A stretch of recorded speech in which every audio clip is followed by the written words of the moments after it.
attuned to remember and accept. I vow to taste the truth of love that tells words.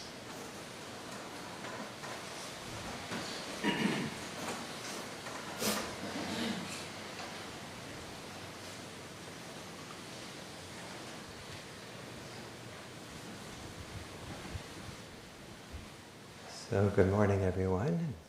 Welcome to Green Gulch. And one of the themes for this talk is that Zen has a lot to do with being responsive.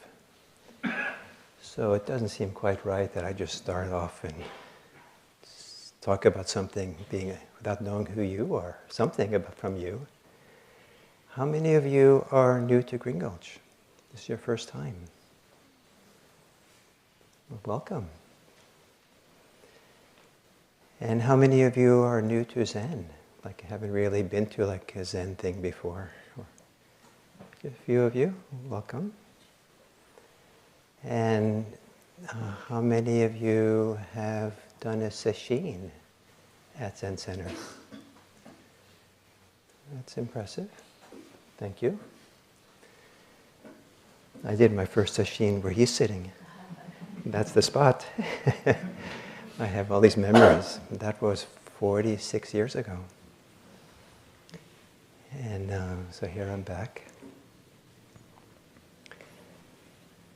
So the topic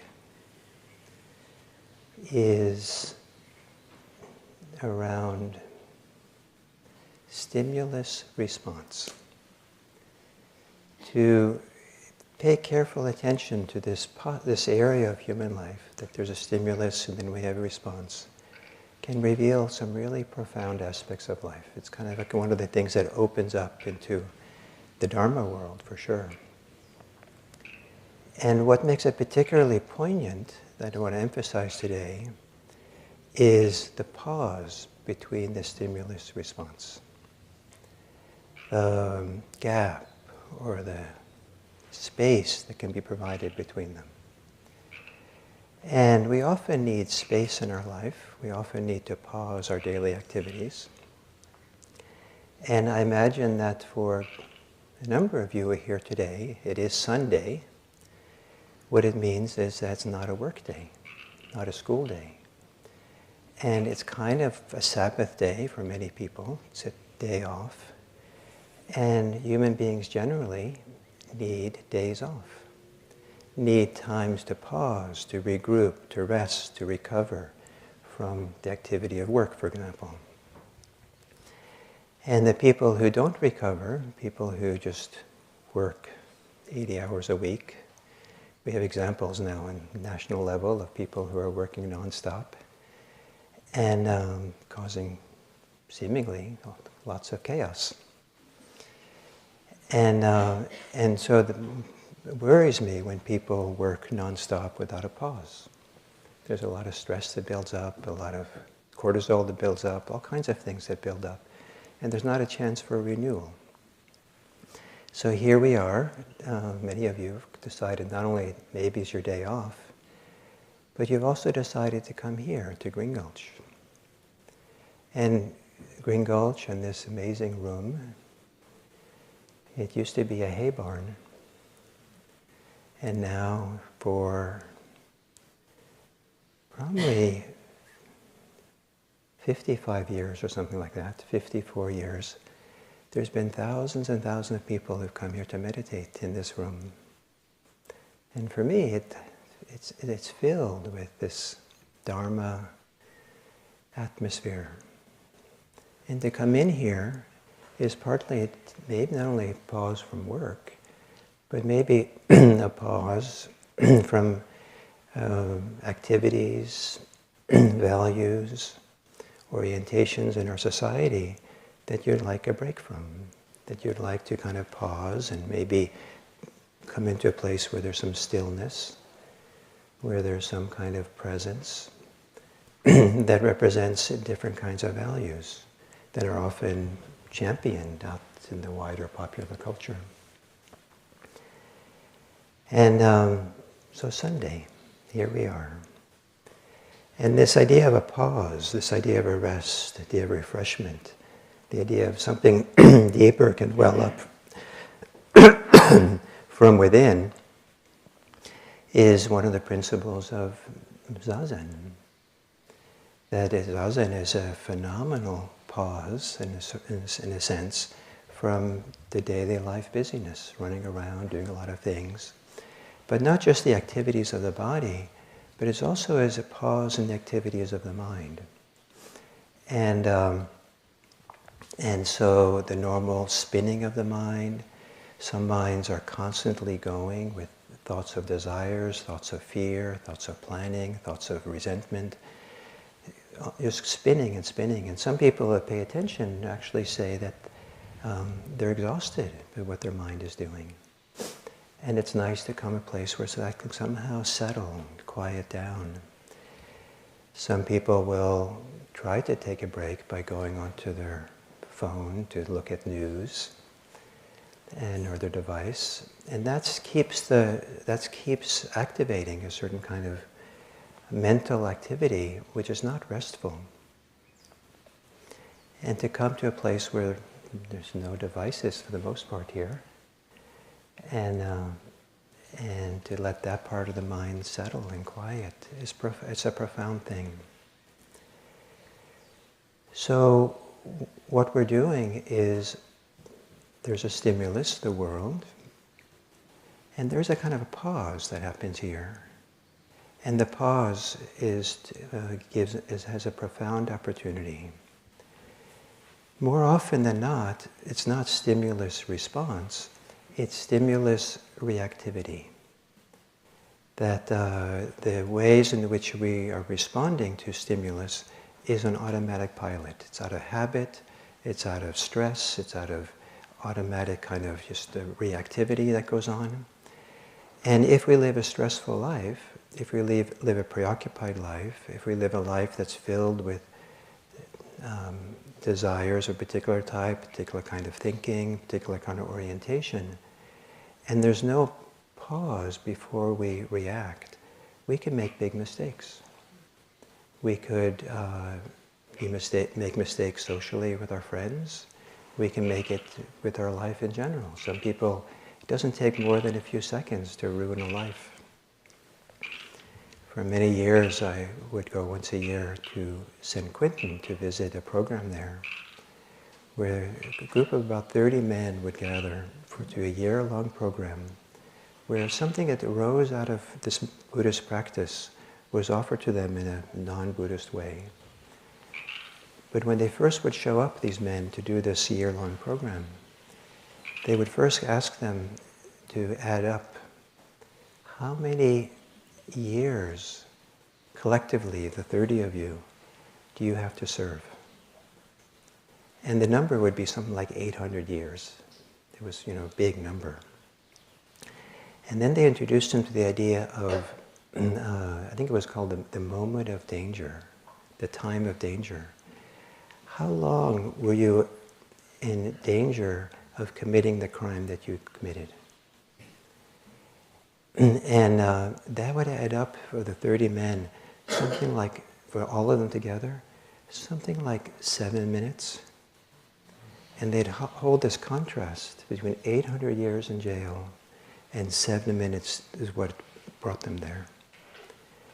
So one of the things they're taught there is to know the difference between stimulus reactivity and stimulus response. One of the things they're learned is to pause, let there be something there. And in Zazen here is a big pause. But what's possible in that pause? What's possible in everyday life if you pause? One of the things is that you can start seeing your reactivity. You can see the impulse to speak, the impulse to act, before you actually speak, before you act. And you'll learn a lot about yourself that way. And I was sitting here in the Zendo, and I had all kinds of reactivity, all kinds of things I would have acted on and said automatically, but you kind of weren't allowed to here. You were just supposed to sit quietly here. and sit and just be with what is and see it clearly. So I got to see my reactivity. And I got to see that I had a choice. I had a choice to give into it, or I had a choice to leave it alone. And that made all the difference, to leave it alone. Because then the reactivity, often if it's reactivity and it's built on stress of some kind or other, it actually perpetuates stress. The reactivity perpetuates reactivity, kind of the one triggers the other. Anxiety makes us feel very anxious, which is cause for more anxiety. If we're angry and hostile, that tends to produce more of the same. But if we can see what we're about to do before we do it, there can be wisdom, there can be a choice. And sometimes the choice is to do nothing. And the choice to do nothing is an act of freedom, is an assertion, is a claiming of our capacity to be free in a certain kind of way. So I would say that it's been invaluable, the pause, to be then stationed, be sitting in a way that gave enough time to see what the reactivity was, what the impulses were, what the drives were that can be so strong. To start seeing what the beliefs are that are operating. There were so many beliefs that I got to see more clearly than ever before, maybe some I never saw before, until I was meditating. I have all these memories for things that happened here in this room, so it was a different time than the first time, but I was sitting at the far end there once during a sesshin, and I was pretty quiet, so the pause was kind of long and still. And sometimes when you have a very still, quiet, long pause before anything happens next, you can see what's going to happen in a greater clarity. And I saw that I had this belief that in Zazen, in meditation, if it was happening to me, it was not the real thing. I had no idea what the real thing was. I had no idea what that was about. But I just had this policy, this principle that I was living on. No matter what it was, if I was breathing, it was the wrong breath. If it was calm, it was the wrong calm. If I had some kind of insight, it was the wrong insight. If I was in a posture, well, usually my posture was wrong, technically. And but you know, and I saw this was a really deep, quiet, subterranean, foundational policy, belief that my mind was operating under. I had no idea it was there. Seeing that liberated something. Seeing that, I said, oh, this is not true. I don't have to believe that. And that made a huge difference. But that was years of practice to be able to see that. And many of us have these very quiet beliefs that underlie how we see the world, how we interpret the world, how we see ourselves, that are operating with bias, operating with selectivity process, that sometimes are not very healthy for us to live with. And that one wasn't particularly healthy to live with for me. So, so the pause allows us to see. The pause also allows something different to happen. And I can't tell you how many seemingly uncountable times I've had in a conversation some totally confident idea of what I should say, what's supposed to happen. And something inside of me said, wait, don't say it, don't blurt it out, don't interrupt the person to say it. Pause, wait. And that allowed more information to come in. That allowed the person to speak more. That allowed me to feel what's happening inside of me more. And lo and behold, the response that wanted to come was radically different than what I first wanted to say. So a pause allows more processing, more information to appear, a deeper wellspring of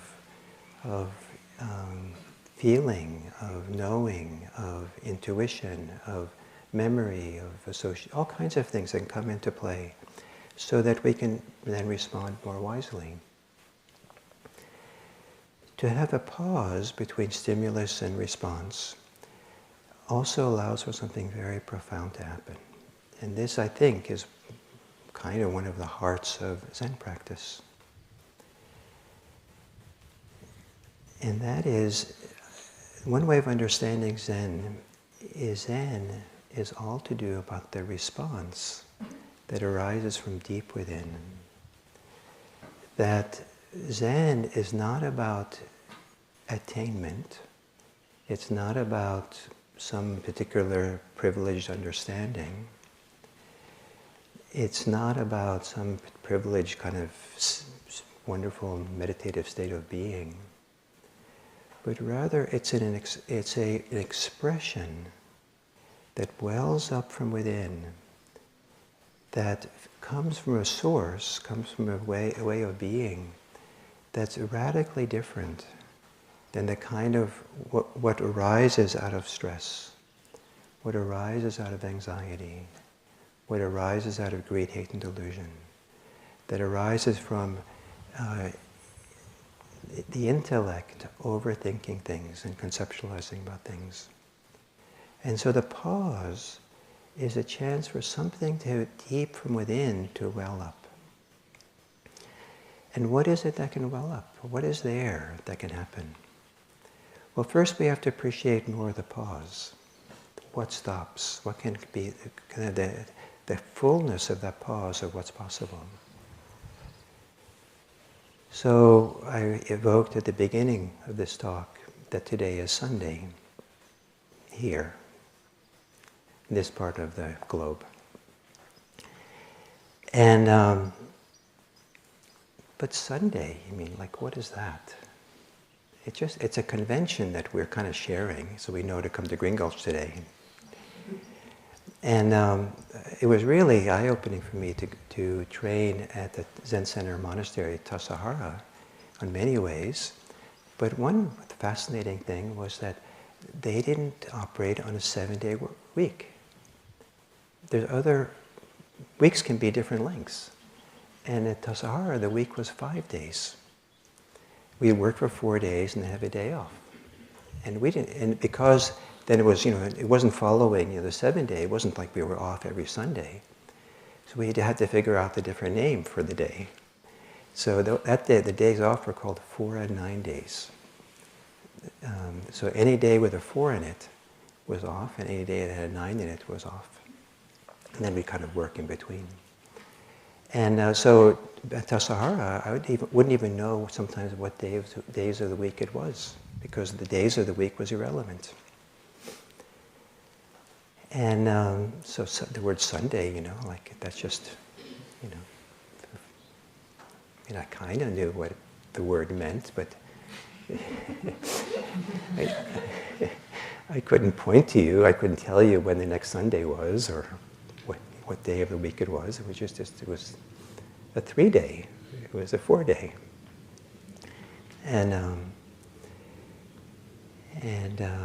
So this idea of Sunday is kind of like an arbitrary idea. And in ancient India, they kind of measured the weeks by the lunar calendar.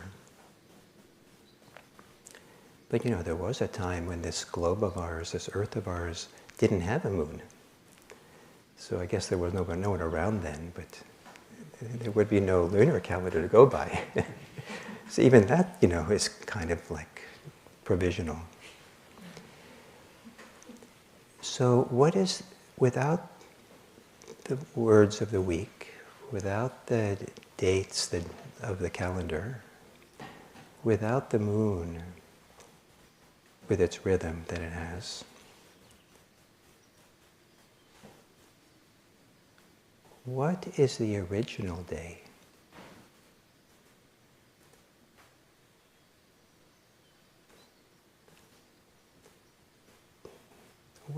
Does the day itself, what's a day?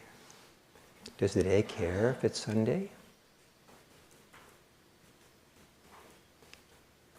the original day, the day before there was language, the day before there was a moon.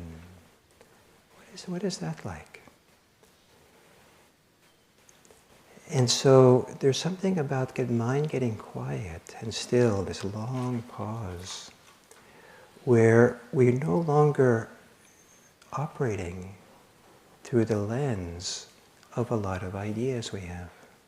And we start appreciating how a lot of the ideas we have are provisional, they're conditional, they're contingent, they're functional. But we don't have to live in them all the time. It's okay to take a vacation. It's okay to quiet the mind down enough. And this is one of the radical things that's possible to discover, is how much the mind can become quiet when it's no longer projecting ideas onto the world. In meditation, for many people, one of the great discoveries is how much we project onto ourselves. We project all kinds of ideas about who we are, what we're supposed to be doing. And some of them are accurate enough, but, to go around thinking about it all the time. So I'm usually a glass wearer. So that's one of my identities. And if I spent,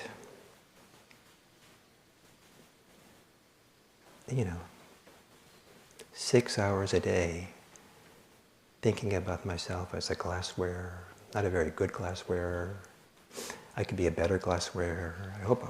It's very important to me what people think about me because I'm a glass wearer. I mean, you start doubting my mental health. It's really, that's a lot of wasted time in a certain way. But I think many of us have our comparable thing we do like that gets repeated over and over again. It might have some truth to it, but repeating it over and over again. One of the great experiences for me when I was at the monastery at Tassajara was I worked for a year in the kitchen. It was kind of the head of the kitchen for the summer, the Fukaten. And I thought I was, pretty good cook. So one of the premier jobs was to be what back then was called the summer guest cook, make really special meals for the guests. So I thought, well, I'm one of the best cooks here now, so certainly they'll choose me to be the guest cook the next summer. So we would sit and have our meals in the meditation hall, like I'm sitting here with you here now. So in meditation posture, 3 meals a day this way, sitting in meditation posture, and they would serve us. And I'd be planning menus for the next summer. And I'd taste the food and wonder, what should I make? And I'll make this great stuff and this and that. And I did it innocently, maybe. And then the day came when they were going to assign the jobs for the next summer. And it was done kind of in a ritual way in the meditation hall. We're all standing there, and the new assignments in the monastery just are read out. And I was not assigned to the kitchen. I was not made a guest cook. And as soon as I saw that, Gil, what have you been doing this last year? All those hours, I could have been meditating.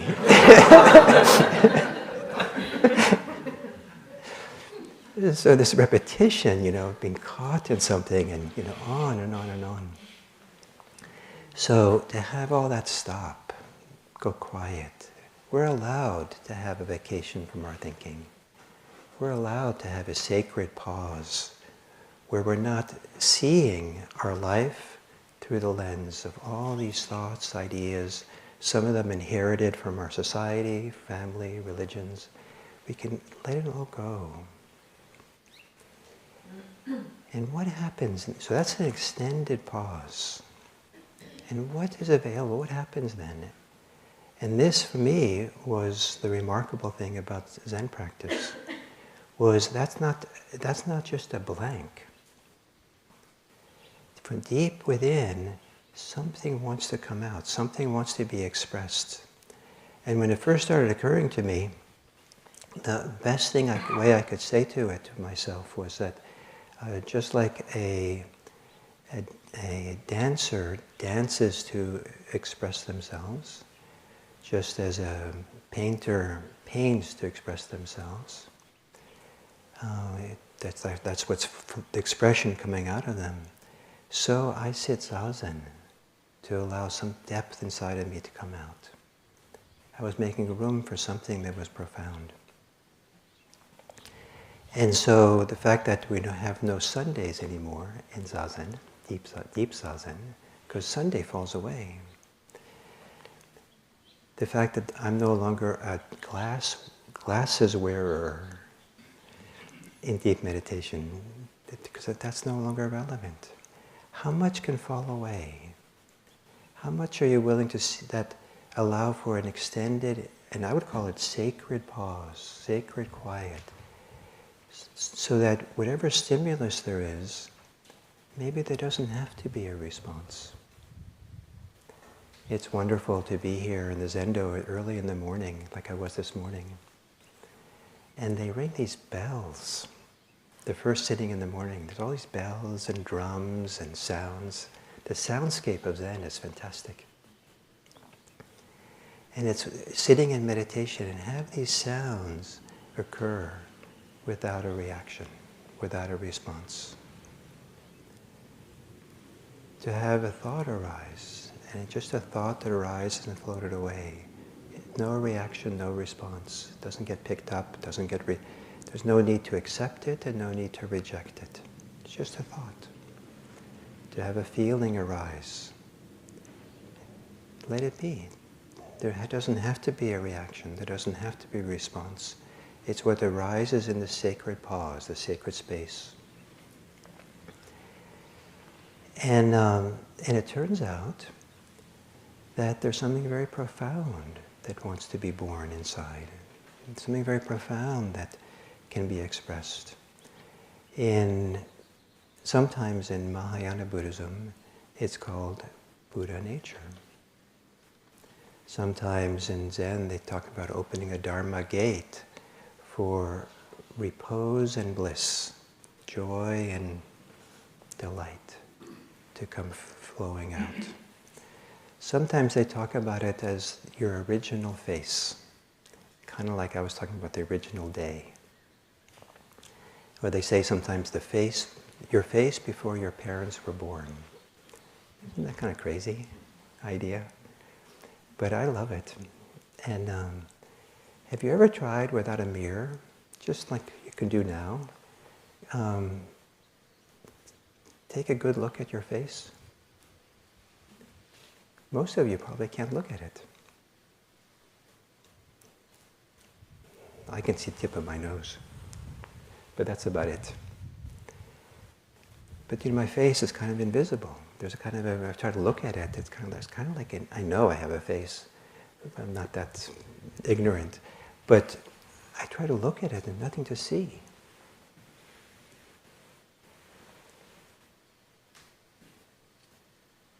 What is that? What is that nothing to see? Could that be the original face? Well, the nothing to see happened before my parents were born. In a certain kind of way, it's happening now. And it's kind of nice. I spent enough time in my life concerned about my looks. Some of you have probably done it accidentally. But to kind of not be involved in the construction of self and image and appearance, to not be living in it or looking at it, but looking at something deeper. So sometimes it's called the original face. But I like the idea of Buddha nature. Sometimes it's called the womb of the Tathagata, the womb of the Buddha, or the womb from which the Buddha emerges. In the earliest Buddhist tradition, The word they use for it is kind of like womb. It's the Indian word yoni. And yoni is not quite, for a human it's a womb, but it's for wherever the source is for any life at all. So a egg is the yoni for a chicken. And so, so there's something profound within us that's a source for a profound way of relating to the world, a profound way of reflection, of contemplation that arises from this inner depth that's maybe similar to the place that creativity or intuition comes from. In India, they like this metaphor of the womb or the yoni. In modern English societies, maybe a more apt metaphor for this profound place is heart. What arises from our hearts. And that could be a lot better.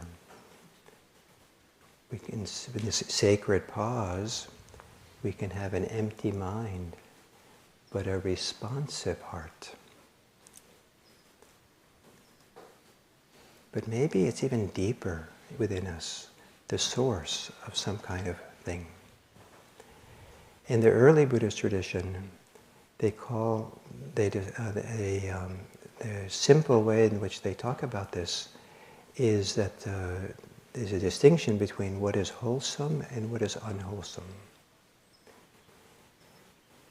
That what's wholesome arises from this depth within.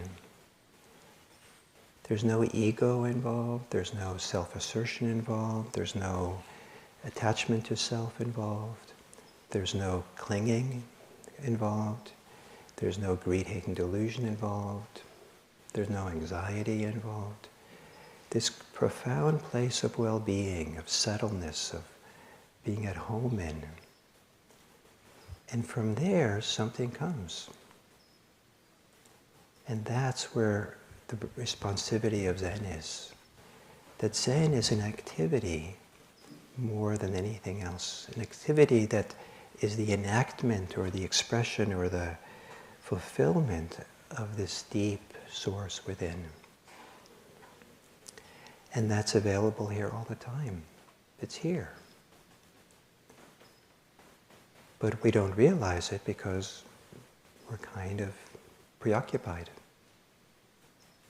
Or we have filters like, if it's happening to me, it can't be the real thing. And so we filter it out. So to begin practicing this pause, this gap, this quiet between stimulus-response, stimulus-reactivity, gives room for something new to occur. Something that maybe you could never have planned for. Something that arises out of the moment, that's appropriate to the moment, that's suited for what's happening now. And the idea that we have within us this amazing, positive, wonderful capacity for wholesomeness, for goodness, for Buddhahood, for the expression of Buddha, not the attainment of Buddha. That it should be within us, and we can sit in a certain kind of way that allows that to show itself, to reveal itself, is a phenomenal thing that we have as humans. And one of the things that might arise from this profound place within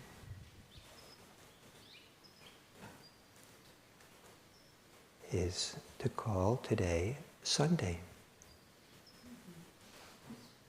It can be related to what's profound within us. Because the reason we have the word Sunday is so that human beings don't have chaos. It kind of gives a certain order to the day. Everyone shares that day. Enough people share that day as this is Sunday, we know Monday, we know Saturday. And so we can kind of coordinate and come together. And the way that it can arise from deep within, we understand that these words that we speak are connecting words. The words that connect us to each other. Otherwise, they have no meaning. It's a way of cooperating and working together and living together socially. And so to use the word Sunday out of this deep place can be, we're using it as a manifestation of compassion. We're using it as a manifestation of our friendliness, a manifestation of our profound care for the world. I believe that this profound source, the Buddha nature, the yoni, the womb, that we can make space for and allow to reveal itself and move through us, is profoundly connected to some of the best qualities of a human being. The qualities of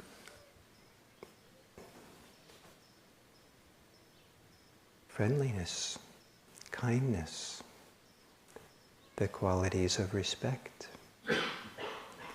qualities of care for each other as human beings, as kin in this world. That what comes out of this profound place is joy and peace, happiness and well-being. What can come from all this profound place is the desire. There are profound desires that don't come from our neurosis, don't come from our greed, but come from our wisdom and care and compassion. Compassion is understood to be a form of desire. To allow these to come forth into our life. And it animates our life. And to have our life animated from this source is very different than have it animated from the surface mind, where many people spend most of their time. And so something like Zazen is a time to pause between stimulus and response, stimulus and reactivity. And eventually what you discover is that that pause can get longer and longer. That in a certain way, you're living in that pause all the time. And you're talking and thinking and taking care of your life. But more and more of it is coming from this place deep within. There's certain pause in the reactive mind that's no longer operating. There's a new way, a profound way to be in this world. So,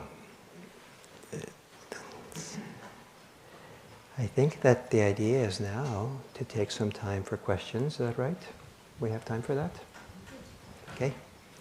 So if you have any questions or comments you'd like to make about anything at all that's remotely related, they're up there on this.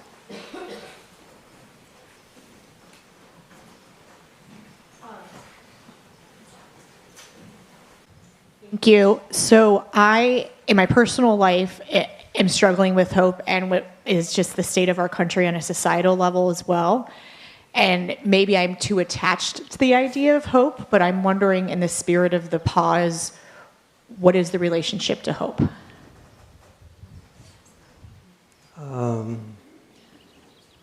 I think it's reasonable to have hope. I'm kind of optimist, so I guess that's kind of a hope, I suppose. And but hope can be naive, and hope can be with an expectation that can be you can be disappointed.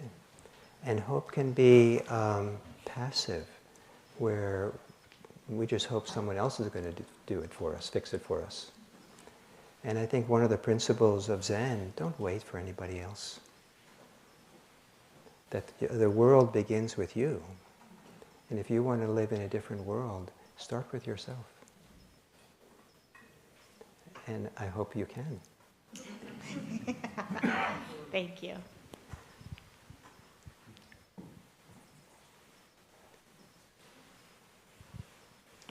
Hi, Gil. It's such a pleasure to see you in person. I've been listening to your 7 o'clock programs and many other programs and really want to thank you for what you're doing for all of us to help us with these issues.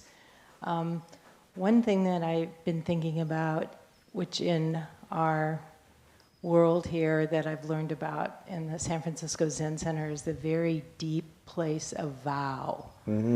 That from the deepest place, we can have a vow, and it doesn't have to be really formed with words, and it's usually not about action. It's not like I promise to do this or that or this or that, but it comes from the deeper places where it might be being kind or making space for a pause as a part of love and care. And so could you talk a little bit about that, the idea of that vow might have? I think of it as a little different than hope, maybe, but a deeper place where we don't have to know what we're doing. We can say, I don't even know, but I have this yearning or this vow. Thank you. Oh, yeah, thank you. I love this topic and this question, and vow is a very important part of Buddhist practice. And how I understand the word vow is that it's not a necessarily, an obligation or responsibility you take on to promise to do something, but rather it's a recognition that the way that you want to live your life, that what feels the most true way to live, the most beneficial way to live, or the most meaningful way to live, is something you want to commit yourself to. You want to try to live it. You want to. This is the orientation you want to have. Not even you. It's the whole system, the deep system, the profound system says, yes, this is the way to live. This is what stay in touch with, and we lose it easily. We lose that profundity. But at some point we feel like this is home, this is the right place to be, this is the most meaningful way to be a human being. And so the vow is an expression of that recognition and an aspiration to live by it.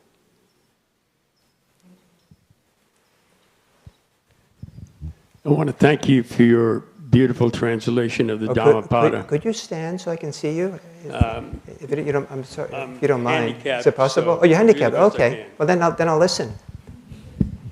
1 second. Ah, thank you. Your beautiful translation of the Dhammapada. I've given many copies to young people who are struggling with the challenges of life. It's a powerful tool. Thank you very much. Thank you very much for telling me that and letting me see you as you speak. It makes me feel more connected.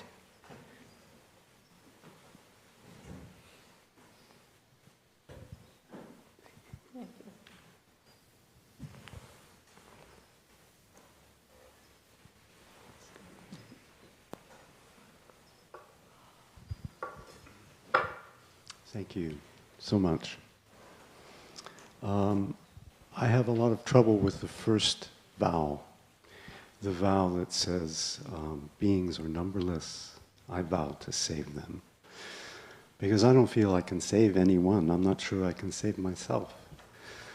I can make a vow that says, I vow to awaken with them. Very nice. But I have trouble with any time I've tried to save anyone. It's often has maybe it's my intention or my ego intruding into that, but that feels very willful, and I wonder if you could help me with that. Yeah, thank you. So those of you who don't know, he's referring to a very important set of 4 vows that's important at Zen Center and Zen and Mahayana Buddhism, called the 4 Bodhisattva vows.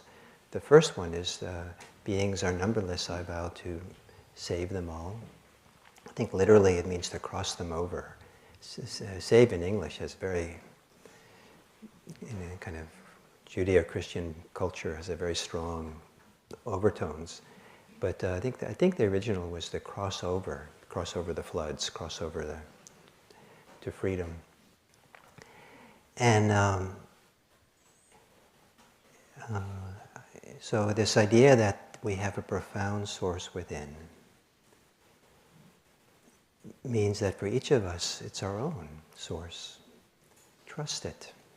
Let it be your vow. Let it be your movement, your response. And so the fact that you have a different vow than that you word it differently, I think that's quite amazing and wonderful and should be celebrated. And you could just shrug your shoulder when they do save all beings and say, well, let them, I hope it's good for them. And I know what it's good for me. I know it's coming out of me. That's one way to do it. The other way to do it is to reinterpret what they say at Zen Center here. And one of the important Chinese teachers in our lineage, the sixth patriarch, he interpreted that line to mean that I save all beings in my own mind. So exactly what that means, I don't know, but I thought that was profound. And, it's in my own mind. And one way of understanding saving all beings is that you're actually saving them from yourself. And if you're projecting, if you're biased, if you're expecting and wanting and asserting yourselves, all kinds of ways in which we interfere with people's lives, our judgments. And so maybe your idea of awakening all beings is synonymous with saving them from yourself. How's that?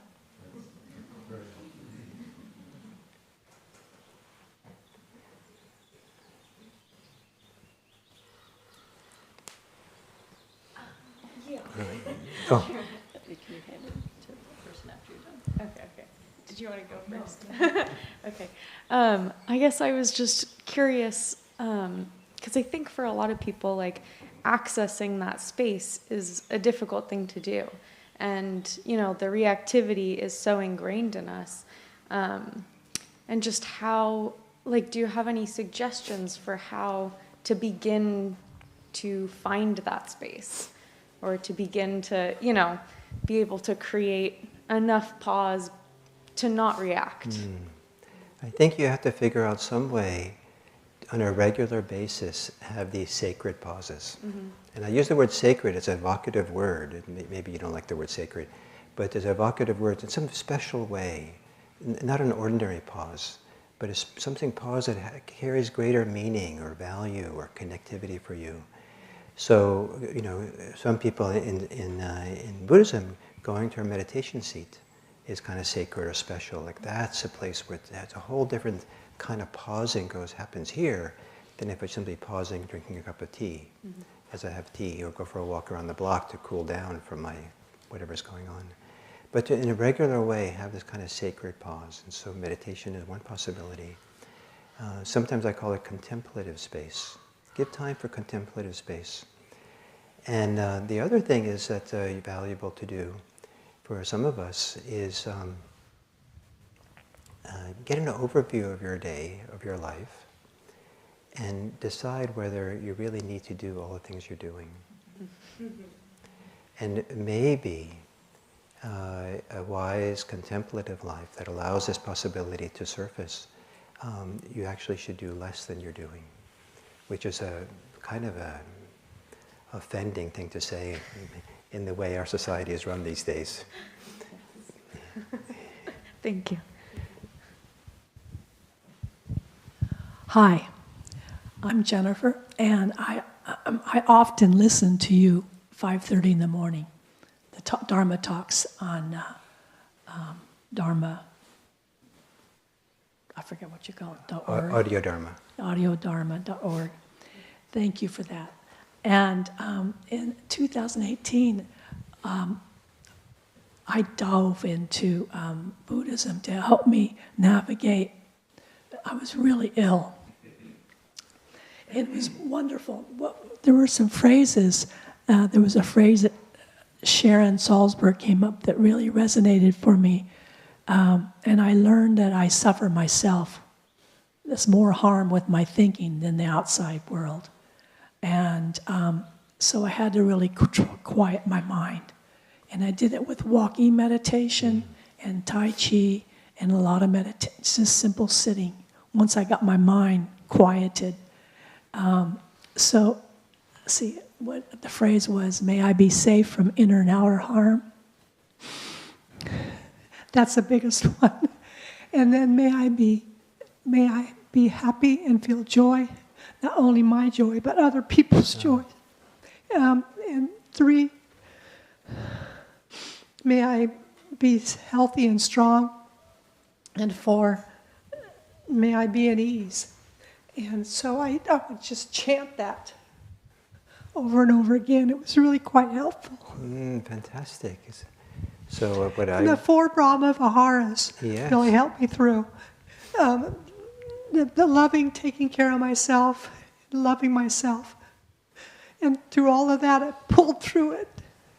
Congratulations. So I'm delighted to hear this. Thank you. Those of you who don't know the Brahma Viharas, they're sometimes translated into English as the divine abidings. So it's kind of, you can abide in this very sublime states. There are 4 kinds of love. The love of kindness, the love of compassion, the love of appreciative joy, and certain kind of love called equanimity. And there's ways of practicing it. There's meditation practices on these that she was referring to, Jennifer. And one way or the other, I suspect something deep in your source recognized that there was another possibility, another way of living that touched you deeply and was needed. And I'm glad that you listened to that and found your way. Taking deep breaths helped a lot. A lot of them. A lot of them, yeah. Great. Thank you. I was handed the mic, so I'll just say one thing that came to mind. I've been attending sound baths. Can you hold it up? My hearing's I've been attending sound baths. Yeah. I was invited by my neighbor, and she plays crystal bowls, and her husband plays the keyboard. You lay down and just completely relax into the sound and the vibration. And I have found that to be extremely helpful in finding the pause. Mm-hmm. And I found that the vibration of sound shifts my perception to a deeper place naturally. It's like Shavasana in yoga, but with vibration. And I've just found it really profound. I haven't researched sound baths in depth, but just wanted to share that as another tool of healing that feels like it's a way to access the deeper self, just naturally. Very nice, very nice. I'm glad you found it. And in a certain kind of way, there was, as I said, bells and drums they have here in the morning are kind of like its own kind of sound bath, the Zen sound bath. And the idea here is that even with the sound bath they offer here in the morning, it stops at some point. So at some point you want to have it stop so you're really left with yourself. You're not relying on anything externally anymore. But it's very helpful to do those kinds of things and so other things like this. But remember, at some point we want to not rely on anything but what arises from within. So the woman here was trying for a while, right? Oh, no. No? Weren't you trying? I'm just looking. Oh, okay. Thank you very much for your talk. Something you said struck me. You said compassion is a form of desire, and I was wondering if you could expand on that a little bit. I kind of thought of desire as some form of attachment. So would then compassion also be a form of attachment? No. The word desire in Buddhism, as I understand it, is a broad term. It's like an umbrella term for the whole range of things. And some forms of desire involve clinging, addiction, craving, attachment. Some kinds of desires, like a vow is kind of a desire, an aspiration is kind of a desire. Compassion is a kind of desire for the suffering to end. But the source where these come from are very different within us. It's almost like we have two different operating systems within us. And we have a surface operating system, and this is that I think of as the operating system that works for short-term survival, where you have to act really quickly. You have to fight off the mountain lion, or save the mountain lion from the dog. No? Yeah. Oh, you shouldn't fight. Oh, I see. There was someone apparently last night who maybe was kind of threatened by a mountain lion and her dog. And so there's, reasons to, act quickly, and maybe ferociously, maybe even with greed if we're starving and poor in order to survive. And that works for short-term survival. But many of us are locked into the short-term survival mode all the time. Usually that's very stressful. It's usually stressing in our muscles. The short-term survival requires a lot of muscular activity. The long-term survival is a different operating system. And that comes from again, this deeper source. And if you spend a little bit of time with brand new parents of like teeny little babies, or even better, if a newborn is handed to you to hold, you probably will have desires for that person's well-being, but it'll probably well up from some deep place inside. The love, the care, the tenderness, the want to nourish, to support. And it's that for human survival, over the long term, it's this deeper source of nourishment, nurturing, of caring, of loving, that carries the day. The short-term survival operating system doesn't work very well for long-term survival. And so we're trying to shift, in this practice, we're shifting from one operating system to another. And so they don't call it an operating system in Buddhism, but they're, the Buddha nature, not our clinging nature. Good. Well, thank you, everyone. I appreciate it. It was really nice to hear some of you and your questions and concerns, and have a more sense of you. I appreciate in the beginning, tried to get a little sense of you with those questions I had. And I thank you for being here.